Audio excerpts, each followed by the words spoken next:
Pela herança, por toda a circunstância, no meio de uma pandemia, nós podíamos ter um caminho que outros clubes fizeram. O próprio Flamengo e o Palmeiras reestruturaram antes para depois ter um sucesso. No caso do São Paulo era uma dificuldade, porque o São Paulo não tinha autoestima do torcedor, fazia muito tempo que não ganhava campeonato. Então, nós naquele momento optamos em buscar uma prioridade na luta esportiva. E a nossa gestão até então teve 5 decisões e ganhou 3. Um Paulista do Palmeiras, uma Copa do Brasil do Flamengo e uma Supercopa do Palmeiras. Isso nos trouxe o maior público da história do Morumbi, como a média, a reconstrução da área de marketing, a vinda de um case como é o Morumbis e outras situações de processos e de organização interna. Daqui em diante é que nós estamos, através do Fundo Galápagos, que é um FDIC, priorizando a austeridade financeira nesse segundo tempo do meu mandato. Eu estou no meu segundo mandato, tenho mais 2 anos, então a responsabilidade é tempos duros com austeridade, sem perder a competitividade. Onde a área de futebol vai ter que ser mais criativa do que já é. Mas nós temos essa consciência de que nós apostamos no título como foi a Copa do Brasil, antes o Paulista em 21 e depois a Supercopa em 24. Chegamos em outras 2 finais e não logramos êxito. Mas agora em diante, a prioridade é essa equalização financeira para que em 4 anos e meio a gente consiga, com vários superávites, diminuir a nossa dívida. Então esse ano, esse déficit que será apontado já estava dentro do nosso cenário, do nosso radar, porque nós deixamos de vender jogador. Eu me lembro que na semana da decisão, um pouco antes da Copa do Brasil, nós tínhamos propostas por 4 titulares e nós não vendemos. Se vendêssemos ali, nós experimentaríamos um superávit, mas apostamos e demos sorte de ganhar o campeonato. E hoje sim, hoje nós temos um pouquinho mais de margem para tentar ganhar competitividade, mas olhando a dívida para preparar o São Paulo para o centenário em 2030. E também o estádio do Morumbis, que é o nosso objetivo de torná-lo mais confortável. São feitos reforços para o que vem? Não dá para esperar grandes reforços?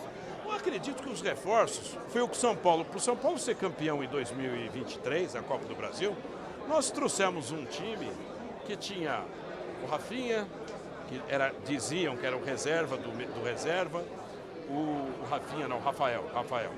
O Rafinha veio de um time que caiu, que era o Grêmio, o Alisson era um jogador que ninguém apostava, promovemos a base e fizemos algumas contratações. Acho que as contratações de maior impacto foram a do Lucas e do Rames Rodrigues, do Rames sem direito econômico. Então o São Paulo vai estar atento. Se tiver dentro do orçamento, pode ter uma contratação ou outra um pouco mais pesada, vamos chamar assim. Mas nós vamos continuar na nossa linha de reforços pontuais, até porque o elenco é um elenco muito bom. Se você olhar posição por posição, nós temos um bom elenco. Tanto é que nós disputamos com o Botafogo e perdemos a classificação nos pênaltis. O time enfrentou de igual para igual. E com o Atlético também aconteceu algo incrível. Nós perdemos o gol aos 42 e tomamos o gol do Atlético aos 45, salvo engano. Então é um time competitivo que reforços pontuais irão acontecer. Nunca desprezando possibilidades de mercado para reforçar o elenco. Presidente, ontem o Belmonte garantiu a permanência do Zubeldia para a próxima temporada, né? Algo que já vinha se desenhando nas últimas rodadas. E o empresário Wagner Ribeiro fez uma observação sobre ele, o caso do Moreira, mas eu não queria nem falar sobre isso. Mais uma análise de vocês sobre como ele tem usado a categoria de base, jogadores que têm surgido de Cotia nessa temporada. Há uma análise positiva desse uso dos jogadores pelo São Paulo? Olha, a questão do Zubeldia, de ficar ou não ficar, foi uma coisa criada mais do lado de fora do que do lado de dentro. Eu achava até engraçado esse tipo de dinâmica, porque eu mesmo tive reuniões com ele, todos os sinais é de que ele iria ficar. Então, esse anúncio nem precisava acontecer. Ele tem feito um trabalho muito bom, ele tem promovido os jovens e preparando uma transição. Assim aconteceu com o Beraldo, aconteceu com o Pablo, aconteceu com o Wellington, aconteceu com outros jogadores. E vai acontecer também com o William, com o Henrique, com o Rian, com o Ferreira, com jogadores que serão promovidos, mas com calma.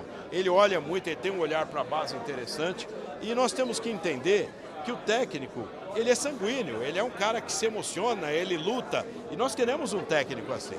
E nós temos lá pessoas com muita experiência na área de futebol, eu mesmo estou sempre presente lá, tem o Muricy Ramalho, os diretores, e acho que é isso que nós temos que olhar com planejamento a médio e longo prazo. Agora, quanto declaração de torcedor, que às vezes é mais torcedor que empresário, nós deixamos para o âmbito do folclore. Isso não nos atinge, até porque a realidade que vivemos lá é um bom ambiente. Claro que no futebol, quando você ganha, perde no treino, há discussões, é normal.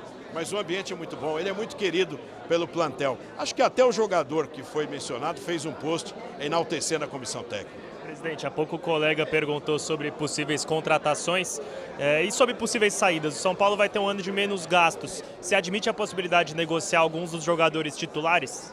Sim. Produto, o jogador é um produto no mercado. Se vier proposta que seja importante para o clube e para o atleta, poderá acontecer. Mas nesse momento nós não temos nenhum tipo de proposta.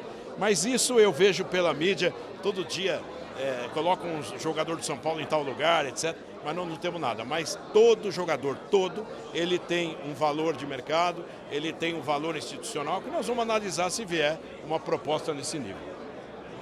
Tudo bem? Valeu, presidente.